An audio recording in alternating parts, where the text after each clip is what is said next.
तो hi guys, good morning to all of you. कैसे हैं आप सब लोग और कैसी चल रही है आप लोगों की तैयारी? तो यार, आज हमारी इंट्रोडक्टरी माइक्रो इकोनॉमिक्स का लेक्चर नंबर 3 है।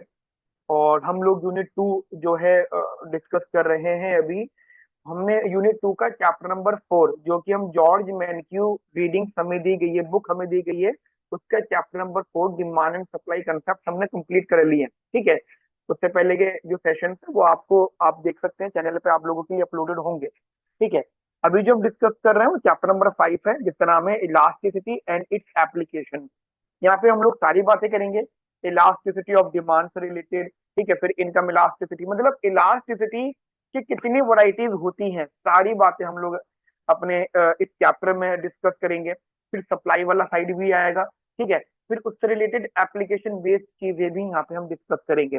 अच्छा, मैं आपको बताना चाहता हूँ, जैसे चैप्टर नंबर 5 है, फिर चैप्टर नंबर 6 है, फिर चैप्टर नंबर 7 है। ये मैं बात कर रहा हूँ जॉर्ज मैनक्यू की। ठीक है। तो 5, 6, 7, तो ये ना एक प्रकार से इंटर रिलेटेड टॉपिक है। ठीक है। मतलब ऐसा ही होगा यहाँ पे कि जो टॉपिक आप चैप्टर 7 में पढ़ोगे वो आपको टॉपिक चैप्टर 5 से कनेक्ट होगा। तो मैं क्या करूंगा, चैप्टर 5, 6 और 7 इसको फ्लो में करवाऊंगा कॉन्टिन्यूस बेसिस पे। ठीक है। तो अब अपना कॉपी पेन निकाल लीजिए बढ़िया तरीके से। इतनी बातें मैं आपको भी बता रहा हूँ। ठीक है। बढ़िया सा कॉपी पेन निकाल लो और सारी बातों को ध्यान से नोट करना, ये बहुत इंपॉर्टेंट टॉपिक है। और जब हमारे ये यूनिट 2 कंप्लीट हो जाएगा फिर हम लोग इसके क्वेश्चंस को डिस्कस करेंगे। अच्छा, व्हाट्सएप ग्रुप है, आप लोग ज्वाइन कर सकते हो व्हाट्सएप ग्रुप, जहाँ पे हम लोग क्लासेस की अपडेट्स देते हैं। और ये जो नोट्स हैं, जैसे यूनिट मेरा कंप्लीट हो जाएगा बच्चा, वैसे मैं बेटा इस पूरे यूनिट के जो नोट्स हैं मैं ग्रुप पे शेयर आप लोगों को करूंगा। ठीक है। तो शुरू करें जल्दी से। Okay, let's begin. तो गाइस, अभी हम जो बात कर रहे हैं that is elasticity of demand, जो हमारे मेन टॉपिक है उसकी हम बात कर रहे हैं। तो what is elasticity of demand, क्या होता है? I am not asking the method. Method में यूं मत बोलना कि परसेंटेज मेथड, नहीं, मैं पूछ रहा हूँ what is elasticity of demand. Actually होता क्या है कि जब भी हम लोग रिलेशनशिप की बात करते हैं between price of the commodity and the quantity of the commodity, ठीक है, और वो जो रिलेशनशिप होता है उसकी हम जनरली मैग्नीट्यूड की बात करते हैं। जैसे हम लोग मान के चलते हैं कि अगर प्राइस में चेंज आएगा तो क्वांटिटी में भी चेंज डेफिनेटली आएगा। But we are interested to check out कि उनका मैग्नीट्यूड कितना है, कितना। ठीक है। अब आप बोलोगे सर मैग्नीट्यूड का मतलब क्या हो गया, तो मैं आपको बता देता हूँ। जो भी हम आगे मेथड सीखेंगे उन मेथड के अकॉर्डिंगली इलास्टिसिटी ऑफ डिमांड जो होगी वो 5 प्रकार से हो सकती है आपकी। ठीक है। मैक्सिमम 5 प्रकार से, मिनिमम तीन तरीके से हो सकती है। वो इन्फिनिटी हो सकती है, पॉजिटिव इन्फिनिटी, वो जीरो हो सकती है, वो 1 के बराबर हो सकती है, वो जीरो टू वो बेसिकली 0 to 1 के बीच में हो सकती है, और वो 1 to इन्फिनिटी के बीच में हो सकती है। तो ये 5 प्रकार की हो सकती है। तो वो क्या है, मैग्नीट्यूड है। ठीक है। हाँ, एक बात श्योर है, क्योंकि ये डिमांड है तो there is a inverse relationship. तो अगर मैं एक अंडरस्टूड कंसेप्ट बताऊं तो डायग्रामेटिकली बात तो यहाँ पे यही रहने वाली होगी कि ये इन्वर्सली रिलेटेड होगा। ठीक है। मतलब डायग्रामेटिकली आप बोलोगे कि जो डिमांड कर्व होगा वो इन्वर्सली रिलेटेड होगा। क्योंकि मैं यहाँ पे आपसे इलास्टिसिटी की बात कर रहा हूँ, मैग्नीट्यूड एब्सोल्यूट टर्म में होगा, इसलिए मैंने उसको स्ट्रेट लाइन बनाया है। कभी आगे चलकर ये कर्वेचर फॉर्म में बनेगा, most of the time rectangle और हाइपरबोला बनेगा डिमांड कर। तो फिर वहां पे आपका जो होगा एंडोजीनियस टाइप का आपका जहाँ पे रिलेशनशिप होगा, रिलेटिव टर्म होगा, एब्सोल्यूट टर्म नहीं होगा। ठीक है। ठीक है। तो it is basically degree of responsiveness, right. तो आप इसको मतलब शॉर्ट में एक लाइन में ऐसे लिख सकते हैं यहाँ पर, that is it is a degree of, it is a degree of responsiveness, responsiveness of quantity demanded of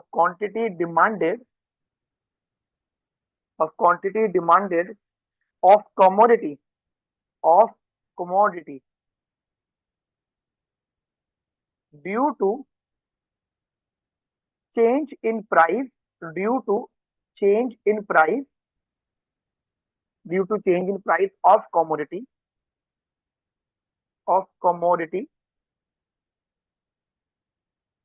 itself. ठीक है, मतलब ऑफ कमोडिटी आप यहाँ पे कह सकते, राइट। अब चलो ये बात हो गई हमारे पास में। अब ये कितने प्रकार की हमारी बेसिकली इलास्टिसिटी ऑफ डिमांड हो सकती है, टाइप्स ऑफ, या you can say that the methods of, मतलब how, what are the method जिनके बेसिस पे हम लोग बता सकते हैं। तो राइट द हेडिंग हेयर, तो राइट द हेडिंग बेटा, that is methods of price elasticity, methods of price elasticity of demand. ठीक है, methods of price elasticity of demand. ठीक है ना। तो basically we have many method, ठीक है, जिसमें हम लोग जो सबसे पहले बात करेंगे दैट इज सबसे फर्स्ट मोस्ट मेथड हमारे पास रहेगा। फर्स्ट मेथड होगा दैट इज परसेंटेज मेथड। ये आप लोगों ने जरूर कभी ना कभी सुना होगा, परसेंटेज मेथड। ठीक है, that is it is basically what, percentage change in price या percentage change in quantity with respect to percentage change in price. ठीक है, अगर आप इसका जनरल स्टेटमेंट देखो तो फॉर्मूला यहाँ पे हम लोग यूज करेंगे।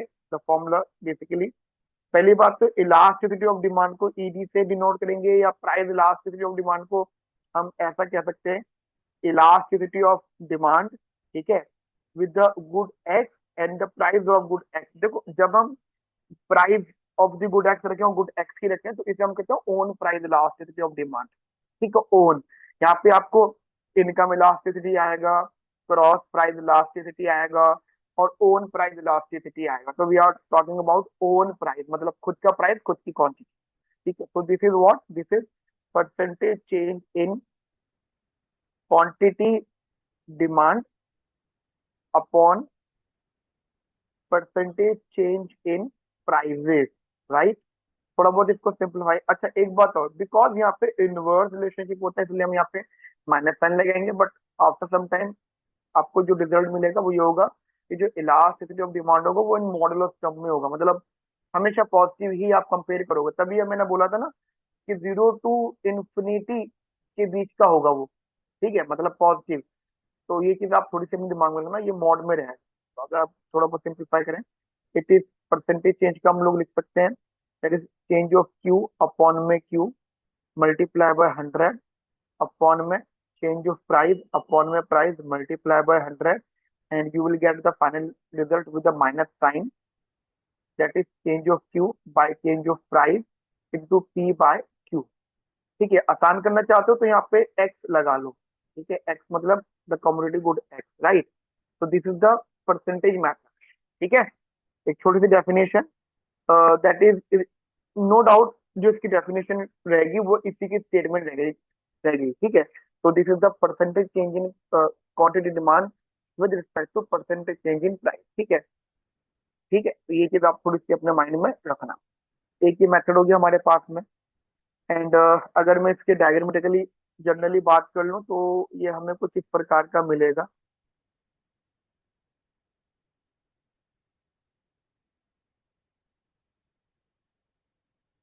ठीक है, और मान लो ये कुछ इस प्रकार का हो गया, ये हो गया हमारे पास प्राइजेस, ये हो गया quantity, and what ever the thing, हम कुछ भी हम मान के चल सकते हैं यहाँ पर। मान लो मैंने एग्जांपल दिया कि गुड एक्स का प्राइस जो था वो 10 था। ठीक है, गुड एक्स की जो क्वांटिटी थी वो 100 थी। फिर आपकी जो क्वांटिटी जो हुई है वो आपकी 150 हो गई। ठीक है, वो 150 हो गई, और जो प्राइस हुआ आपका वो कम होके 5 हो गया। ठीक है, तो जनरली आपको दिख रहा होगा अगर इलास्टिसिटी ऑफ डिमांड निकालना है, if you solve the elasticity of demand, so you can say that minus sign percent change in quantity of good x upon में change in price of good x multiply by p by q। अब यहाँ पे simply लिख सकते हो क्योंकि आपको दिख रहा है कि change in price of good x जो है, देखो न्यू माइनस ओल्ड होता है, तो ये आ गया माइनस का 5, और change in quantity of good x जो है वो है 150 माइनस का 100, हो गया 50, तो आप यहाँ पे रख सकते हो विद माइनस साइन। ठीक है, तो क्वांटिटी का चेंज आ गया बेटा आपके पास यहाँ पर, दैट इज 50, ये आ गया माइनस का 5, ये आ गया 10, ये आ गया 100। ठीक है, कैंसिल करा आपने इन सब चीजों को, माइनस का माइनस, तो result is 1। Are you getting my point here guys? समझ में आ गई मेरी बात आपको? तो मान लो ऐसा कुछ पॉइंट था, हम लोग कहीं इधर थे initially, price is 10 and quantity is 100। ठीक है, अब क्या हुआ, प्राइस 5 हो गया और क्वांटिटी आपकी क्या हो गई, 150 हो गई। ठीक है, तो this is point A and this is point B. So if you deviate from point A to point B, then the magnitude of these changes is +1। ठीक है, अभी आगे चल के हम इसको पढ़ेंगे, इस +1 का मतलब क्या होता है, लेकिन एक अंडरस्टैंडिंग आप लोगों को यहाँ पे रखनी है। समझ में आगे मेरी बात आपको बढ़िया तरीके से?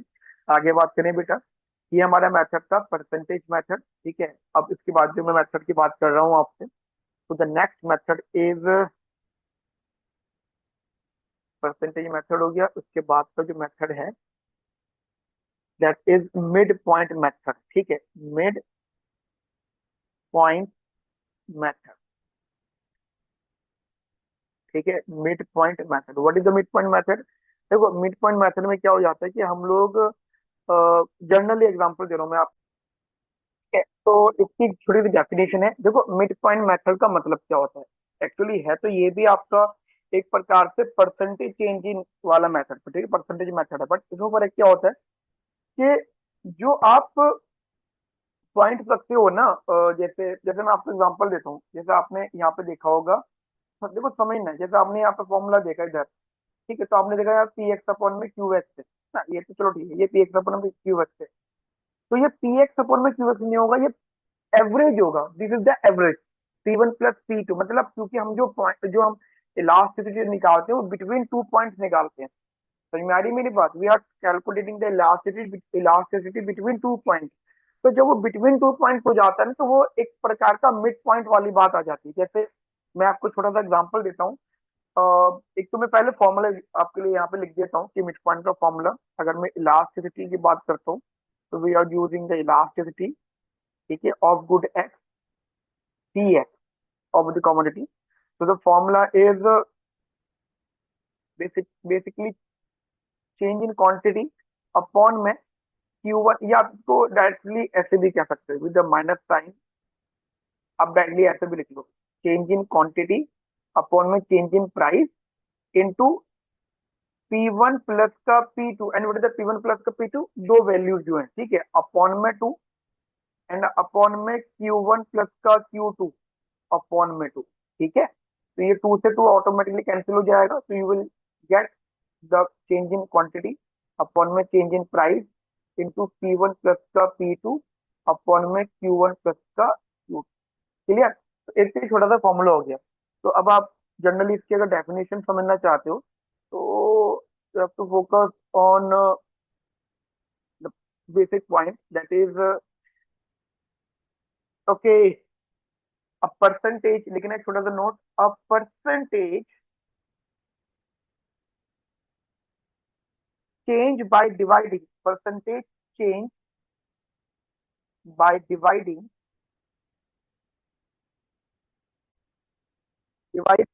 percentage change by dividing the change by the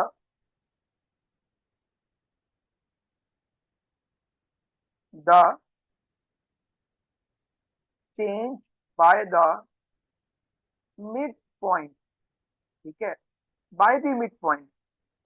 अब मिड पॉइंट की अगर बात समझो, तो यू कैन राइट और एवरेज ऑफ बोथ वैल्यूज, ठीक है, of the initial and the final level. ठीक है, of the initial and final level, वो हमने P1 P2 Q1 Q2 लिखा है ना, ठीक है, हम उसकी ही यहाँ पे बात कर रहे हैं। तो आप यहाँ पे कोई भी फॉर्मूला पुट अप बिल्कुल कर सकते हो। सेम मेथड अगर हम यहाँ पे निकालना चाहें, तो जैसे मैंने अभी आपको एग्जांपल दिया था, let suppose price of the good जो दे रखा है, जैसे आप मान लो प्राइस ऑफ द गुड में P1 P2 मान लो, P1 दे रखा है हमें यहाँ पे जनरल लेवल पे 10 और जो P2 आ गया वो आ गया 5। ठीक है, और जो Q1 है वो था पहले 100 और जो Q2 है वो हो गया 150। ठीक है, तो फॉर्मूला आप समझ गए हो कि इलास्टिसिटी निकालनी है। तो दैट इज, अब आप देखोगे चेंज इन क्वांटिटी कितना है बेटा, 50। अब चेंज इन प्राइस निकाला आपने यहाँ पे, वो है आपका -5। एंड P1 प्लस P2, अच्छा अपॉन में 2 करोगे तो वो तो डिवाइड होकर खत्म हो जाएगा, तो P1 प्लस का P2 आप लिखते हो यहाँ पे। Then you will get P1 plus P2 50, Q1 plus Q2 that is 150। आप यहाँ पे रख दो उसे, ठीक है। P हो गया आपका 50, अपॉन में मैं -5 into change into generally P1 plus P2 जो आया है आपको वो आया 15, और ये आया अच्छा 150 प्लस 100 इज 250। तो you will get the final result, जो आपकी वैल्यू आएगी। यहाँ से ये गया एंड 5 1 जा 5, 5 जा, ठीक है, एंड माइनस से माइनस गया, 5 1 जा 5 3 जा, इट्स 3/। तो जो वैल्यू आ गई and no doubt it is less than 1। इसके बारे में भी हम लोग आगे चल के बात करेंगे, ठीक है, कि ये बेसिकली होती ही क्या है। ठीक है, इस चीज को आप थोड़ा सा अपने माइंड में रखिएगा। तो ये हमारा सेकंड मेथड हो गया, मिड पॉइंट मेथड। ठीक है, अब उसके बाद जो हम बात करेंगे that is the point method. ठीक है, अब पॉइंट लिखना आप अगला, that is the point method. ये क्या होता है, देखो सबसे पहले मैं इसका अगर आपको फॉर्मूला समझाऊं, तो इस मेथड में हम जो प्राइस इलास्टिसिटी ऑफ डिमांड को जो सॉल्व करते हैं, ठीक है, तो पॉइंट मेथड में हम लोग छोटा सा पहले फॉर्मूला देख लेते हैं यहाँ पे कि how to basically use the point method, right. तो जैसे मान लो मेरे पास एक डायग्राम है, let's suppose the demand curve. ठीक, मेरे पास एक डिमांड कर्व है, let's suppose this is the demand curve, this is price, this is quantity, if we draw the demand function. ठीक है बेटा, अब यहाँ पे मैं कोई भी एक पॉइंट मान लूंगा, लेट सपोज यहाँ पे मैंने एक पॉइंट मान लिया। ठीक है, अब ऑब्वियसली बात है ये एक गैप है, मतलब इसे मान लो आप P1, इसे मान लो आप Q1, और इसको ये, जैसे मान लो ये हो गया A, ये हो गया B, और ये हो गया पॉइंट C। तो the interesting point is that, अगर मुझसे को बोलते हैं कि what is the elasticity of demand, ठीक है, क्या बोला मुझसे किसी ने, अगर व्हाट इज द इलास्टिसिटी, तो एक फॉर्मूला यूज करूंगा मैं, that is lower segment upon upper segment. ठीक है, एक छोटा सा फॉर्मूला यूज करूंगा मैं, क्या है फॉर्मूला बेटा, वो lower segment upon upper segment, right. तो lower segment upon the upper segment. अब तुम बोलो सर लोअर सेगमेंट कौन सा वाला है, लोअर सेगमेंट है ये वाला, दिस वन एरिया, ये जो है ना, ये जो है ये आपका लोअर सेगमेंट है, सी बी या बी सी बी आप इसको कह सकते हैं। ठीक है, तो बी या सी बी बोल सकते हैं C. And what is the upper segment, upper segment is A C. तो ये वैल्यूज हैं, ऑब्वियसली बात है, दीज आर दी वैल्यूज। तो ये जो गैप होंगे ना, इसे बेसिस पे आप यहाँ पे इलास्टिसिटी ऑफ डिमांड को जो है कैलकुलेट कर सकते हो। ठीक है, बस इसको इतने ही तरीके से आप यहाँ पे समझिएगा, छोटा सा नोट जो आप अच्छे से समझ पाओगे इस डेफिनेशन को। दिस मेथड, अब लिखना मेरे साथ में, that is in this method,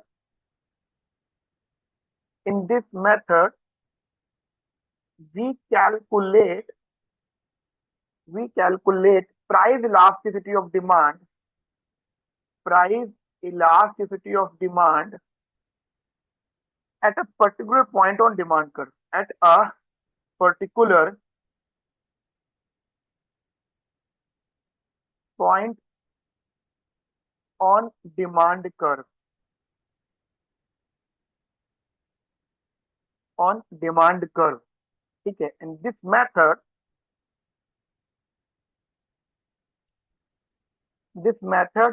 is used when, is used when this method is used when price change is when price change is infinitely small, ये बहुत इंपॉर्टेंट बात है ये। जब प्राइस का चेंज बहुत ही कम होगा, इनफाइनाइटली स्मॉल, ठीक है, तो तब हम इस वाले मेथड को बेसिकली यूज करेंगे, ठीक है। तो अब ज्योमेट्रिकली अगर बात करूं तो ज्योमेट्रिकली मैंने क्या करा है आप लिख सकते हो।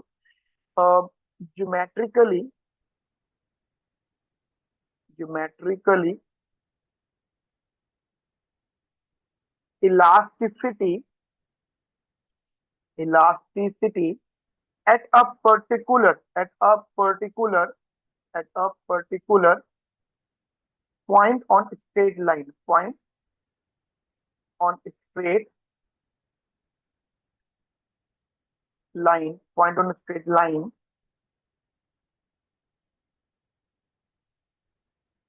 demand curve is measured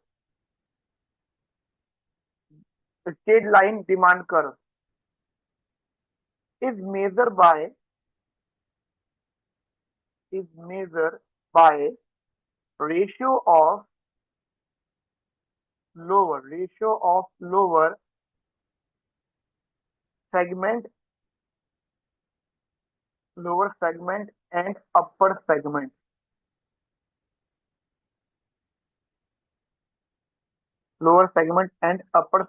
of demand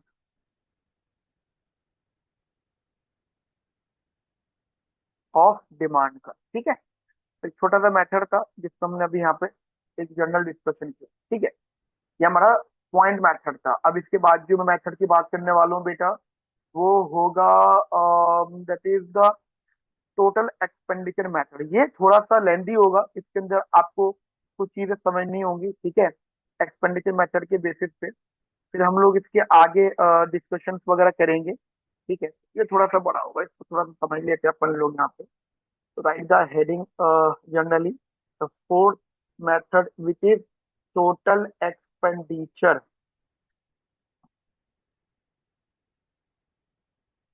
method,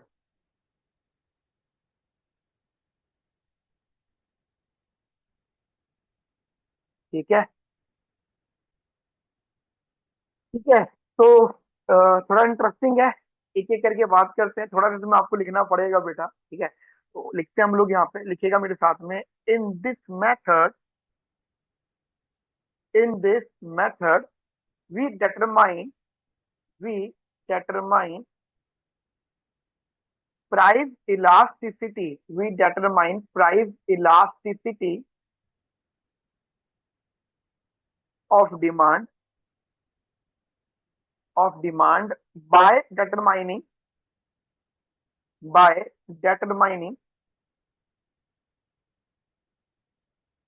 relationship। देखो ये तो आपको वर्ड ही पढ़ के समझ में आ गया होगा, ठीक है ना, यहाँ पे एक्सपेंडिचर, तो ये तो आपको देख के समझ में आ गया कि अच्छा यहाँ पे प्राइस मल्टीप्लाई बाय क्वांटिटी की बात हो रही है ना। तो ये तो आपको आइडिया लग गया होगा, ठीक है। Relationship between the direction of price and total expenditure total expenditure price and total expenditure, ठीक है। अब यहाँ पे ना कुछ केसेस बनेंगे बेटा, मैं आपको डिटेल समझा दूंगा। यहाँ पे ना कुछ जनरली केसेस बनेंगे, तो उनको आप थोड़ा सा अपने माइंड में रखिएगा, जिस प्रकार से यहाँ पे इन्होंने चीजों को रखा है, ठीक है, एक एक करके टोटल एक्सपेंडिचर वाले मेथड में भी। तो अब हम एक जनरल केस मान के चलेंगे। क्या इन प्राइस और टोटल एक्सपेंडिचर में रिलेशनशिप पहले मान के चलेंगे इनवर्स, ठीक है। तो लेट सपोज मैंने केस नंबर मान के चला, केस नंबर 1 है इनवर्स रिलेशन। मैंने कहा ना रिलेशनशिप है प्राइस एंड टोटल एक्सपेंडिचर, तो इनवर्स रिलेशन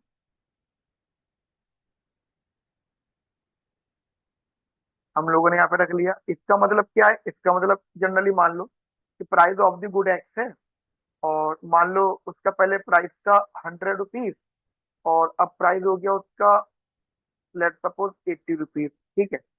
एग्जाम्पल। और जो क्वांटिटी ऑफ गुड एक्ट है, पहले वो था 1000 रुपीज, और वो 1000 क्वांटिटी, और अब हो गया 1500 की क्वांटिटी, ठीक है। तो अगर मैं आपसे यहाँ पे बोलूं what is the total expenditure, मतलब क्या हो रहा है, तो ये हो गया आपका। अच्छा, थोड़ा सा अमाउंट ज्यादा लग रहा है मुझे। एक काम करते हैं, इसको थोड़ा सा अमाउंट को कम कर देते हैं हम, ठीक है। थोड़ा सा मुझे ज्यादा मल्टीप्लाई होकर ज्यादा हो जाएगा, तो अब ठीक है। ये हो गया 10,000, और ये हो गया 15 × 8 = 120, ठीक है।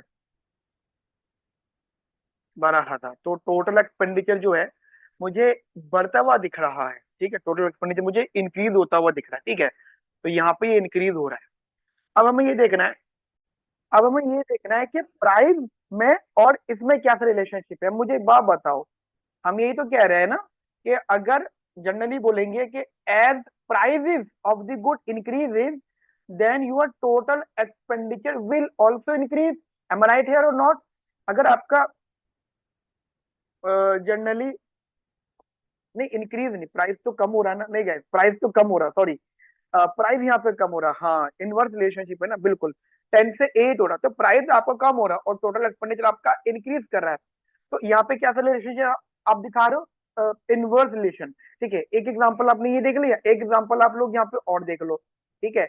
इनवर्स रिलेशनशिप का ही मान लो एग्जांपल के तौर पे, ये प्राइस ऑफ गुड एक्स है, ये क्वांटिटी ऑफ गुड एक्स है, और ये total expenditure of good x है, ठीक है। तो प्राइस लेट सपोज मान लो बढ़ गया, पहले था 10 और अब हो गया 12, ठीक है, लेट सपोज। और जो क्वांटिटी है, जनरली अगर प्राइस बढ़ता है तो क्वांटिटी कम होती है, तो हम इसको कुछ इस तरीके से मान लेते हैं। पहले 1000 क्वांटिटी थी, अब 500 हो गई, ठीक है। और अगर मैंने इसकी मल्टीप्लाई कर दी, ये तो 10,000 ही दिख रहा है मुझे, और 12×5 = 60, ये 6,000। तो मुझे दिख रहा है कि अच्छा, कि अगर प्राइसेस इंक्रीज हो रहे हैं तो total expenditure of good act क्या हो रहा है? कम। अब इन दोनों सिनेरियोज में आप क्या देख रहे हो कि there is a inverse relationship. We conclude that there is a inverse relationship between price of the commodity good X and the total expenditure. Clear? And the total expenditure. अब टोटल एक्सपेंडिचर का और इसमें क्या सा relationship है? Inverse, ठीक है। अब आपके ऊपर ठीक है इनवर्स है, तो ध्यान रखना इन दिस केस जो आपकी इलास्टिसिटी ऑफ गुड एक्स होगी, ठीक है, that is strictly more than one. यहाँ पे तीन ही प्रकार की होगी, ठीक है। तो यहाँ पे फर्स्ट ये हो गया हमारा स्ट्रिक्टली मोर देन वन। कब बोला मैंने? जब यहाँ पे इनवर्स रिलेशनशिप। समझ में आगे मेरी बात आपको? ये केस नंबर 1 था। केस नंबर 2 आएगा हमारे पास, यहाँ पे लिखिएगा मेरे साथ में, case number 2, that is direct relationship. एक था इनवर्स, ये आएगा direct relationship between price and total expenditure,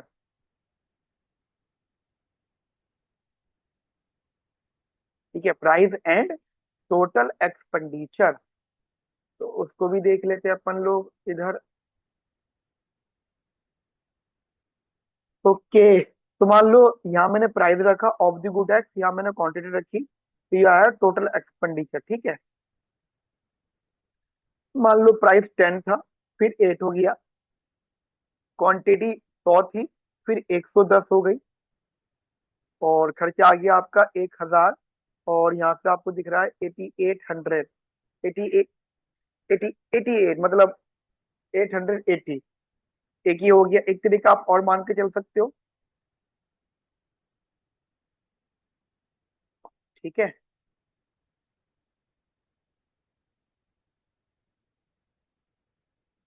ठीक है, तो ये आ गया 10, ये हो गया 12, ठीक है, and this is 100, this is 90 let suppose, तो ये हो गया 1000, और ये हो गया ज्यादा 1080। तो अब आपको एक चीज समझ में आ रही होगी क्या, दोनों ही केसेस में, एज प्राइजेस डिक्रीजेस, एज, जैसे यहाँ पे price of decreases, then you say total expenditure will also decrease, या फिर यहाँ पे as price increases then total expenditure will also increase. So there is a positive relationship, right?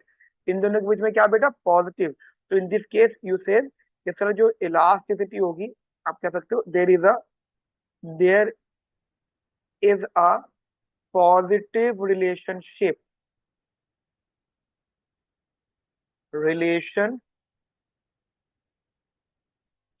Between price and total expenditure. ठीक है, price and total expenditure अगर ऐसा होता है तो price and total expenditure, then you can say that then your elasticity is of good X is less than 1. ठीक है, तो एक तो मोर देन 1 होगी, या फिर एक आपकी लेस देन 1 यहाँ पर होगी. सिमिलरली एक केस नंबर 3 हम लोग लेके चलते हैं, वो हमारा इक्वालिटी ऑफ 1 का होगा. ठीक है, तो केस नंबर 3 अपन लोगों ने लिया, इसमें हम लोग कहते हैं कि जैसे पहले बोला था पॉजिटिव रिलेशन, पहले बोला इनवर्स, फिर बोला पॉजिटिव, अब बोलेंगे जीरो रिलेशन, या कह सकते हो आप ये कह सकते हो due to change in price total expenditure remain same, या आप कह सकते हो no relation between price and total expenditure. जब मैं कहता हूँ नो रिलेशन, तो इसका मतलब ये हो जाएगा कि जीरो इम्पैक्ट पड़ रहा है, मतलब everything is remain same, no no relation, मतलब ना तो वो बढ़ रहा है, ना वो, मतलब ना वो इनवर्स है ना वो डायरेक्ट है, वो कोई रिलेशन नहीं है, वो जीरो है. ठीक है, नलीफाई है वो. तो आप ये बोल सकते हो, एक थोड़ा सा पॉइंट ये भी है कि due to change in prices total expenditure remain same. ठीक है, टोटल एक्सपेंडिचर कैसा होगा यहाँ पे, रिमेन सेम. तो ध्यान रखना, your elasticity of good X is equal to 1. ठीक है, तो आपकी जो इलास्टिसिटी होगी बेटा वो कैसी हो जाएगी, वो 1 के बराबर यहाँ पर हो जाएगी. अब देखो मैं आपको यहाँ पे, जैसे मैंने यहाँ बनाया है ना, if you have space somewhere, तो आप यहाँ पे बना सकते हो साइड में. ठीक है, अब अगर यहाँ से एक लाइन हटा देते हैं, इसको थोड़ा सा यहाँ ले आता हूँ मैं.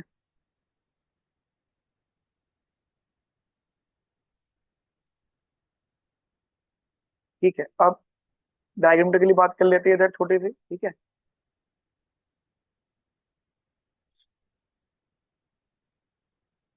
तो जब हमने बोला था कि इलास्टिसिटी हमारी लेस देन 1 है, तो in this case your demand curve will more flatter. ठीक है, we assume that our demand curve, let suppose it's more flatter, मान लो ये कुछ इस प्रकार का होगा. ठीक है, इस प्रकार का ये आ गया.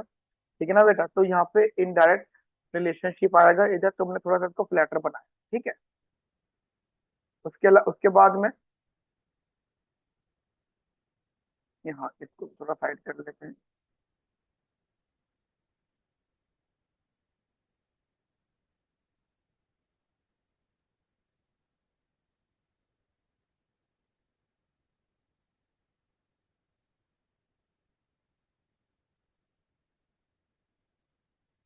चलो ठीक है, यहाँ बना लेते हैं थोड़ा सा.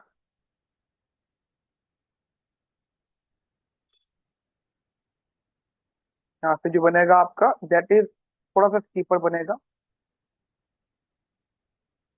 ठीक है, वो स्टीपर फ्लैटर क्यों बना रहा हूँ, वो जो मैंने वैल्यूज ली ना यहाँ पे, ये जो मैंने इधर जो ये जो वैल्यूज ली है, ये इनके बेसिस पे मैं स्टीपर फ्लैटर की बात करता हूँ. ठीक है बेटा, यहाँ तक समझ में आ गई. और जब अपन लोग बात करते हैं नो रिलेशन की, तो नो रिलेशन का मतलब हो जाएगा आपका, लेट सपोज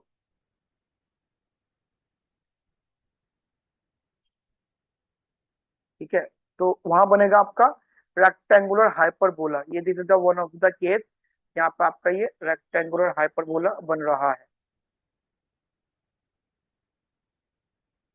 ठीक है बेटा, this is the price and quantity and so on, ऊपर भी सारी चीजें वैल्यूज आपके सामने आ जाएंगी. तो ये चीज आप थोड़ा सा अपने दिमाग में रखिएगा, ये काफी इंपॉर्टेंट टॉपिक्स है. ठीक है, तो आज हमने यहाँ पे इलास्टिसिटी के बारे में बात करी है। अब हम नेक्स्ट क्लास में बात करेंगे the factors affecting the elasticity of demand. ठीक है, तो इनके बारे में अपन लोग नेक्स्ट क्लास के अंदर बात करेंगे। ठीक है, मिलते हैं बेटा नेक्स्ट सेशन में। तब तक के लिए अपना ध्यान रखिए, ख्याल रखिए। Have a nice day, thank you, bye, take care.